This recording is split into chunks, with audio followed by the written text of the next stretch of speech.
Thank you everyone for joining our presentation on this regular paper titled O-Clock, Lock the Clock via Clock Gating for SoC IP Protection.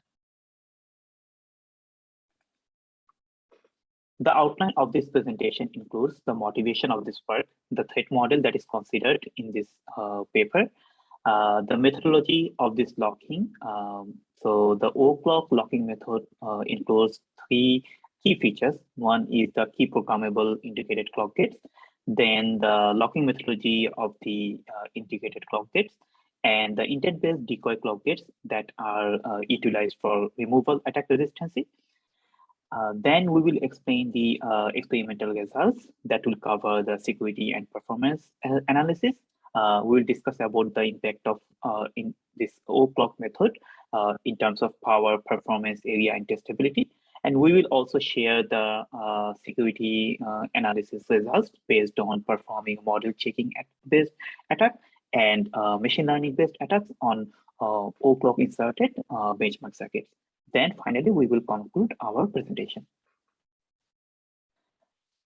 So we know that in last decades, SoC designers design has been shifted more towards the horizontal business model, where rather than designing the whole IC from scratch, SoC designers more intend to purchase licenses for various IPs from different companies. So this trend in business model involves several entities in the supply chain. And as there are many entities involved, so there is obviously a major concern of security that has been emerged in the industry. So logic locking has been proven to be a very proactive and robust solution to resolve IP piracy and theft concern in the SoC supply chain. In last couple of years, asynchronous locking, which involves the locking of the clock network by modifying the clock phases or data flow of the clock network by utilizing latches and this sort of asynchronous circuitry has been explored in last couple of years. However, one key concern of this latch-based locking is that they intend to be requiring more area, which is sometimes like twice as much more. And there is also a challenge that it requires the design to be performed from scratch. As we know that asynchronous circuits are more sensitive to noise and gate input delays, there is also a performance hit in this type of locking. And additionally, this sort of latch-based design are not very common in digital IC design flow. Therefore, there is a lack of EDA tool flow for this kind of asynchronous locking. However, we will explain in the subsequent slides how we can resolve this by utilizing clock gate locking method. So the threat model that we considered in this project is exactly accompanying with all the logic locking papers. Like we consider that the adversary has access to the locknet list, which can be pursued by any rogue entity in the supply chain.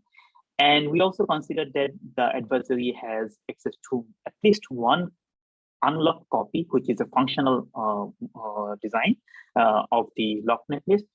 And the adversary also has access to the scan chain. So the most powerful attack with these capabilities that can be performed on the logic lock design is the SAT attack. So to know more about SAT attack, we would like to ask the viewers to look into the original SAT attack paper. So the thing is, if the adversary has access to the scan chain, then they can apply the attack vector into the scan chain and collect the responses into the scan flip-flops and then get the response out to the scan output. If the adversary does not have access to the scan chain, then they need to unroll the sequential design for required number of cycles to perform the SAT attack. Now I would like to move to the methodology, which is the heart of this paper. So we utilize the clock gates for SoC IP protection. So what are the clock gates? So clock gates are a very popular approach for reducing dynamic powers. So usually they are packaged in the form of a standard cell by using some logic gates and a latch, so that any glitch can be resolved in the output gate clock. And the thing is, these clock gates are used to turn off or activate any peripherals in the any peripherals or specific circuitry that are driven by these clock gates. So what we do in O-clock is that, so the first picture that can be seen here is actually a regular integrated clock gate circuit. And in the middle one, we can see that we have inserted a key input that we use to log the enabling circuitry of the ICG cell. And we can also see that once the correct key value is asserted, the gated clock is actually passing the original clock's waveform. If the key value is incorrect, then the gated clock is just asserted low. So the thing is, now the gated clock is no longer the function of only the clock, rather than it is a function of the clock and the enabling pin. So let's talk a bit about the overview of this O-clock. So O-clock has 5 different steps. The first one is the RTL elaboration and multi-bit register analysis. So by multi-bit register analysis, we mean the register banks, which may consist like 32-bit or 128-bit different width of different flip-flops. And the next step is configuring and inserting the ICG cells based on the given number of key values. So we divide the key values into 2 portions here. One is the intent-based key value and the synthesis-based key value. So in the next step, we perform some fan-out analysis of the multi-bit registers and the type of circuitry they are driving. And then we insert the synthesis-based ICG locking. In the next step, we insert the intent-based ICG locking based on the remaining key waves. And then we insert the DFT, and then we repackage the synthesized netlist and provide the O-clock inserted RTL. So now we will discuss each of the 5 different pieces one by one. First, we want to talk about the fan-out analysis. So O-clock incorporates 2 types of ICG cells that we already mentioned. One is the synthesis-based, which helps to thwart the bounded model checking-based attacks, and the other one is the intent-based, which helps to thwart the removal attack. The synthesis-based candidate ICGs are selected for locking based on 3 analyses, which are fan-out-based, domination-based, and most significant module analysis. So the first one is the fan-out analysis. In this part, we actually figure out which clock gates are driving a shallow and slim fan-out of the combinational locking. So in the picture, we can see actually 4 different scenarios and with different priorities. So in the figure D, we can see that this is the high priority because it has a shallow and a less deep fan-out.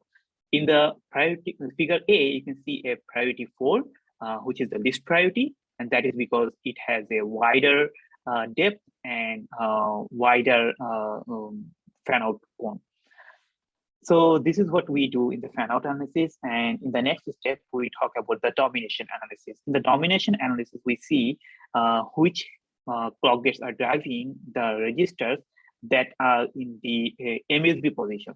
So if they are in the MSB position, then the BMC attack will need to unroll those circuitry for longer number of cycles.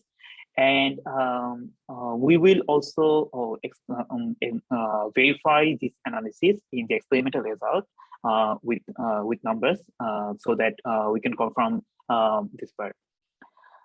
In the next step, for the synthesis-based clock gate locking insertion, we perform the most significant module analysis. And this part we consider which part of the bits are actually most significant. Based on that, we pick which clock gates are to be with high priority in the locking method.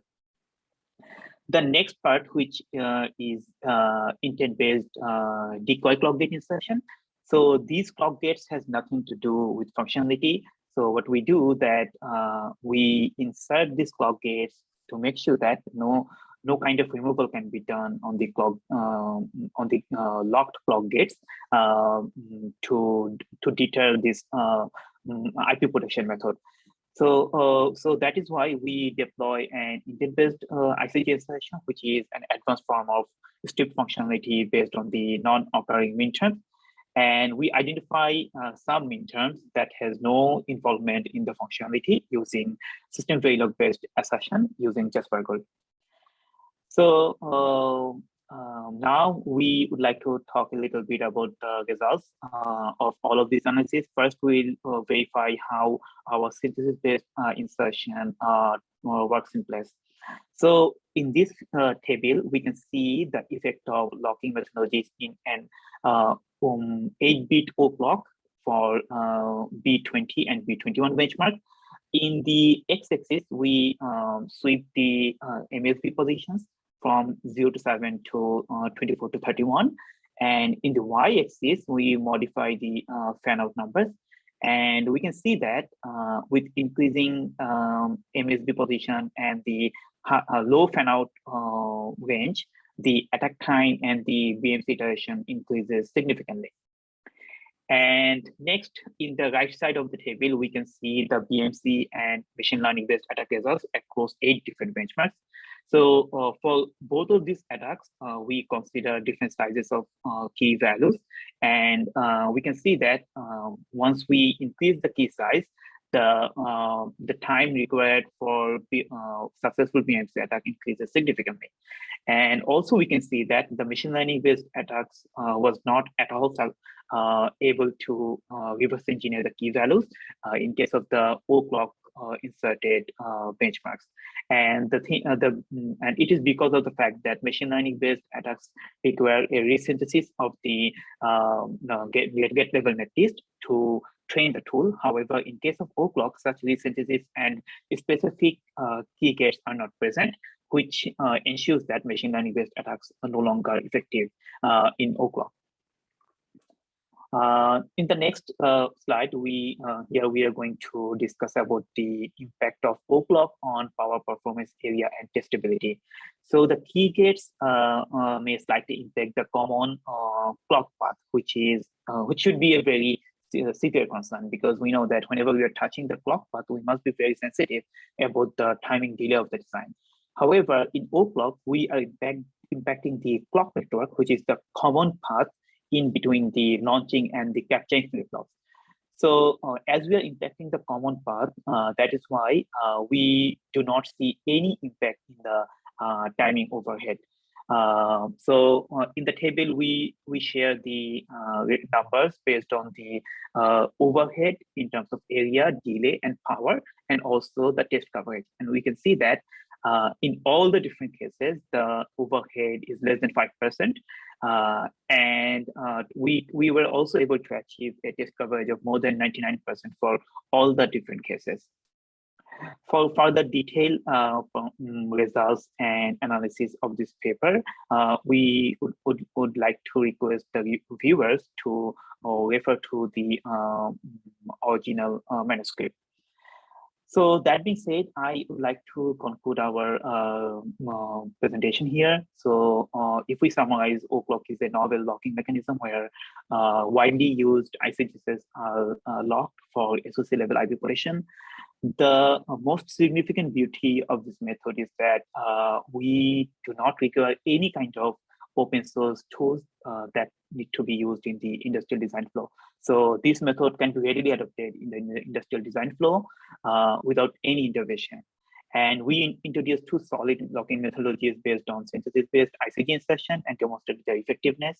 We also deployed intent-based decoy ICGs using stripped functionality based on non-occurring minterms selected by SVA to thwart the machine learning-based attacks. And our experimental results show the robustness of overclock against BMC-based sequential attack with less than 5% power performance and area overhead. So this is my contact. If you have any question, feel free to reach out to us. We'll be happy to answer any of your queries. Thank you.